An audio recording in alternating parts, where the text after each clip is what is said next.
Welcome to Damaging Ignorance. Damaging ignorance is important because whoever controls your language of discourse controls your reality. Every story has two sides to it. On this show, we challenge the dominant discourse of the week. We challenge the dominant discourse not because our side is right, but because the other side is wrong. We offer you the actual position of things. And we are rarely wrong.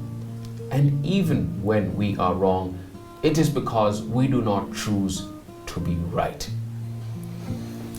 Gentlemen, Professor, today we will begin by damaging ignorance on the crisis in the GEMA nation. So the first principality of ignorance that we have to damage has to do with GEMA nation right now. There is no crisis. What they are experiencing is a transition. You know, one William Ruto loves people's bedrooms. You remember he went into Raila's bedroom the other day? Yes. And Raila had to put up a good fight to remove him from his bedroom. And now he is in Uhuru's bedroom in a place called GEMA. Now, if the Kikuyus or the GEMA nation is confused, it is because there is another man in the bedroom. So they are beginning to wonder what, and the man is okay. They don't mind because this man who is in the bedroom is a friend to the owner of the bedroom. So it's like you in your bedroom. If your friend comes there and we all are campaigning together, planning in the bedroom together, and now the problem is that he's coming to the bedroom when Uhuru is not there. It's a familiar face. It's a familiar face. So if these Kikuyus are confused, it is because they have a familiar face in the bedroom and they don't know what to do with him. That is one. But two, you see, the GEMA nation has been privileged by history throughout. The Devonshire White Paper of 1923, the Swinnerton Plan of the 1950s, all these instruments were constructed to privilege the GEMA nation. And what happened was that the GEMA nation is the only nation in this country that was allowed to grow cash crops, for instance. By law. If a Jaluo did cash crops or a Kalenjin did cash crop, they were arrested. It was illegal. But the Kikuyus were told, it is okay, you can do it. So through colonial engineering, the Kikuyus were put way ahead of everybody else. They were given finance to grow their farms and their crops, as the other communities were lagging behind. So they have always been ahead through privilege. And then they have been in power throughout. Absolutely. I mean, Jomo, Kibaki, and now Uhuru Kenyatta. It's almost quite a number of years. Now you are telling them that hey, the privilege that you have received from the colonial era, and the privilege you received through being in power, is all going to be withdrawn. And then you'll not be anywhere close by in the next 30 years. Now if you tell me that, and I have been used to this kind of life, that transition becomes very complicated. It's very tenuous. It's very tenuous. So when we say that they are in crisis, it's like a butterfly getting out of the cocoon. The feeling of getting out of the cocoon might feel like a crisis, but it's transition.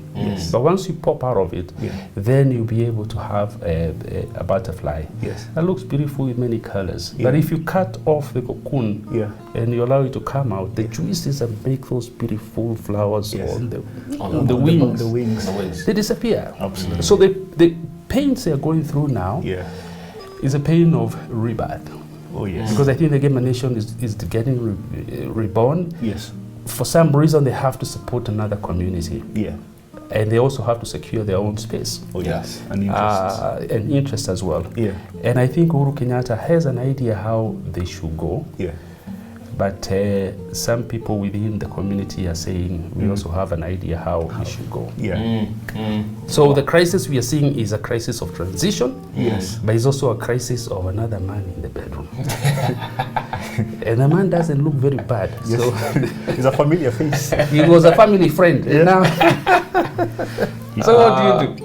But I feel there is some rebellion in GEMA as well. And I feel there is a second Itweka happening. And this is informed by someone, the president's MP, telling the president that come 2022, he must go home with his witch doctor. That to me is disrespectful, but it also says that there is something on the ground that is happening that is against Uhuru Kenyatta. Do you think there is a second Itweka happening? Once an Itweka is generational succession. Yes. Once generational succession has happened, you cannot reverse it. Yes. It's like a baby has been born, and you say we don't like the way the baby looks like, and you want to return it back to the mother's womb. Won't happen. Can't happen. You see, so the Itweka has already happened. You can contest it if you want to. And indeed, when Mwai Kibaki inherited Jomo as a chief in place amongst the Ikoyos, he had people who contested his legitimacy. Jeremiah Nyaga, Atiba Kenneth, former mayor, Rubia, they all contested, and because they were age mates, and they all felt we could have made better people. In fact, Charles Rubia is said to have been more the guy that should have inherited Jomo and become president because he was intellectually elegant and he was very well put together. And so if you have the likes of Moses Kuria hitting out Uhuru Kenyatta, it's just sibling rivalry. But the only way to take away the chieftaincy from the chief, there are three ways of doing it. Either the chief dies, and then you become chief. Or two, you go and you, like Uhuru did with Kibaki, you go, you slaughter a goat, and then you tell Wazes, now Wazes, man, give me the chief thing. Then the Wazes will talk amongst themselves, say, okay, we have given you the chief thing. And that's how Uhuru got it. Or three, you can do it the William Ruto way. He goes to Arab Moi and says, Arab Moi, later you hit it. Moi says, no, I'm not giving it to you. Ruto says, I'm going to take it by force. And he took it. But in this particular instance, if you'll have another Itweka as you're suggesting, the Itweka will only happen generationally. It is your generation that will rise up and challenge Uhuru's mantle. Uhuru's mantle, because you are what you call the government in waiting. My generation is a government in place traditionally. And the government in place has a lot of contestations. But it is you guys who will come and challenge that. If it's not only amongst the Ikoyos, across the entire country. There are institutions of a tribe. And those institutions facilitate transitions. And once you work around, and even BBI, by the way, BBI should not be debated by civil society types or in churches. No, take this thing to the tribe. And I'm saying that because you see, what we have in this country is what we call a nation state. There's a state up here that has summoned 44 nations. And after summoning the 44 nations, the state has said, okay, we shall be called a nation state after summoning you. And this nation state shall be called Kenya. So which is our second principality of ignorance that we have to damage. And that has to do with the fellowship of hustlers. Kenya as a country exists only between 8 and 5. After that, we exist as disjointed ethnic formations. This our dear country suffers from what we call multiple personality disorder. We are a schizophrenic country. In the morning when you're leaving your Kibera house and you're walking to industrial area, you're Kenyan. Or when you're playing football against, which is a team we play against? Gor Mahia. Not Gor Mahia, a country. against Egypt or against Cameroon or yes. La Cote d'Ivoire, then we become Kenyans. Yes. Oh yeah. But immediately the game is over, we are leaving the stadium, we're going to our slum areas. Yeah. We degenerate into ethnic cocoons. Cocoons, yeah. The point really there is that the only time you have the hustler consciousness, you're only a hustler when you're going to the hustle. Yes. In the morning, when you're walking to work. Yes. But once you've left work and you've gone into your labor camp in a particular slum somewhere, which is also ethnically divided, you become, you assume your ethnic citizenship. That is the reason why Kangemi is a labor camp of an ethnic group known as the Luya Nation. Yes. The Kikuyu Nation lives in Mathare. So in the morning when they go to do their hustle, they are hustlers in the day. But in the evening, they assume their real identities and they retreat to Mathare. The Kambas, I'm told, are in... no, Kangore is for Luyas. Kambas are in Kangemi. And once they are there, they are listening to the ethnic radios. And so this thing of hustler nation, hustler consciousness. Hustler consciousness only exists during the day, between 8 to 5.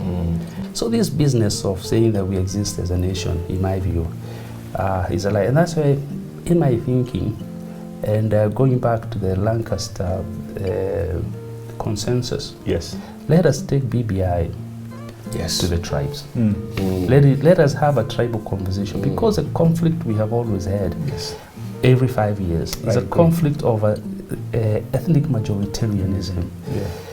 And if you're going to have a decent conversation, it has to happen at the level of a tribe. We need to go take this BBI to Kangemi. Let us in Kangemi conversate around it in Kekamba. In Mathare, in Kikuyu. In Mathare, in Kikuyu. In Kibera, in Luo. In Luo. And let consensus be arrived at the ethnic level. Which is our third principality of ignorance. Has to do with BBI. The BBI report has never been released. And this is why the extension happened. This week, indeed, the term was extended. To collect public views yet again, or to do public participation. We hypothesized 2 weeks ago that the BBI report that was released in Bomas was not the actual report. But they had to release a report that was sanitized, so that then you don't have a lot of commotion around it. And then the actual report was to be released later. The report that was released in Bomas, in my view, was cowardly, and I said it. And that is the reason why there is no debate. And remember again, a debate is only as good as the agenda. Now consensus, everybody has said we will pass it. So what are we debating? So we just go ahead and pass it. Maybe that's the reason why now we are saying, let us go to the second stage. And it is during the second stage that they will introduce the actual elements of this BBI. In my view, we have had a spectrum we had up to about 3 consensus, constitutional consensus. The Lancaster consensus of the 1960s that gave us independence constitution. The Kofi Annan consensus that gave us the Prime Minister. It was 2008 through the NARA, that is the National Accord and Reconciliation Act. And what BBI 1 has given to us was the Lancaster Constitution, or the consensus at Lancaster, and the Kofi Annan consensus. And it stopped there. But I think BBI 2 is likely to give us now the Haji consensus. Uncle Haji has a job there with the Wazes, and these Wazes are credible people. Major Sei, you have a Provost Jenga, very elegant. And they have no interest because they are Wazes, they have retired. And I'm sure that the Haji consensus on BBI 2 is likely to give us the position of an executive prime minister. And I support that position because when you look at all the nations of the world that are great, none of them elects their leader directly. Yes. Even Trump himself, the biggest democracy around, Hillary Clinton had 3 million more in popular votes. Popular votes. Yes. And then they say, although she has won popularly, she cannot be president. The president will be Trump because there's a college that has said the following things. Precisely. That's the only direct democracy that one would cite. Yes. You go to Britain, Boris Johnson, just indirect. Yes. You go to India, same thing. Yes. In Finland the other day, there is this young woman of 34 years, very proud of her, who became prime minister. How did she become prime minister? Did the Finnish people vote for her? I lived in Finland for a little bit of time. Fantastic people, but did they vote for her? Zero, nothing. It's only Africans who are told you go elect your leaders directly. And the problem with that is that when you elect your leaders directly, then the leaders become accountable to you as a people. Yes. And that's, remember you always say something, no bourgeoisie, no democracy. But if the leadership is accountable to a bourgeoisie of sorts, then the bourgeoisie will demand that certain things be done. They are done. That's the reason why cities that are controlled by the mafia, for instance, very well organized. Those mafia say, you fix it, or we fix you. We fix you. Democracy works very well there. But now you as a chaotic aggregate of peasants, what are you going to tell your president? Nothing. And that's why BBI too, in my view, having been debated at the level of the tribe, must bring us a consensus that says, look, we cannot afford to be the only group of people in the world that does direct representation, election of a president. Forget about it. Take this matter to Parliament. We vote our members of Parliament, and the guy with the biggest number of Parliament forms government. The guy with the biggest number of MPs. I think that's what the Haji consensus is supposed to do. So you're challenging Haji then to be bold. Be bold. BBI too has to be bold. Has to be bold. We need to have this conversation because, you know, nations and the making of nations, you're the one who always say it's like the making of sausages. It's a very ugly process. You don't want to see it. Very ghastly. You don't want to see it. But it calls for a lot of ruthlessness. And pain. We don't have to be good to one another. Absolutely. But, and just to follow up on that, Prof, is it possible then that William Ruto knows that BBI at Bomas was a decoy, and therefore the only way to make people rebel against it, for example being in people's bedrooms, is to go and cause rebellion in GEMA, is to go and cause rebellion in the Kamba Nation? Is he setting the ground up for rebellion against Uhuru Kenyatta? One, there is nothing like the Hustler Nation. We coined that concept here. Hustler Nation. And we coined it as a working definition to help us see how Ruto might organize his politics. But in coining it also, you do recall, we say that the Hustler Nation is also a nation of crabs. That the hustlers are like crabs in a bucket. If you go fishing for crabs, you don't have to cover the bucket. You catch a crab, you throw it in, it will not run away. And the reason is, as it tries to run away, the crab below it pulls it down. Tries to run away, it pulls it down. That is the nation of crabs, also known as the Hustler Nation. Now, if that is true, and this is a hypothetical position, it therefore means that Ruto will not only play at the level of the hustler nation. That is only one card he has. Yes. The other big card he has, and the main card actually, is ethnic. Yes. So what he's doing is that he's playing the ethnic cards, trying to lure the Kikuyus by appearing in Uhuru's bedroom, peeping in when Uhuru is not there, in GEMA. And he's gone to Kalonzo's bedroom also. He's peeped. He's peeped. He went to Raila's bedroom, and he told us he has won 12% of the bedroom already. He's playing the ethnic game, but at the same time covering it up as hustlers and dynasties. So in my view, the only man who has a basket of options in this whole game is William Ruto. And he's playing all the cards the way, you know. Because Raila Odinga, this is his last try.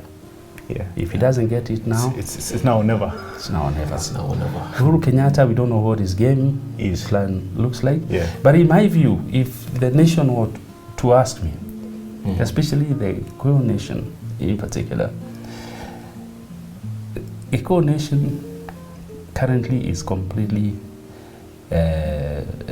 lost, not only because of Ruto, but it's also because of the future. They will be without a position of power in the next 30 or so years.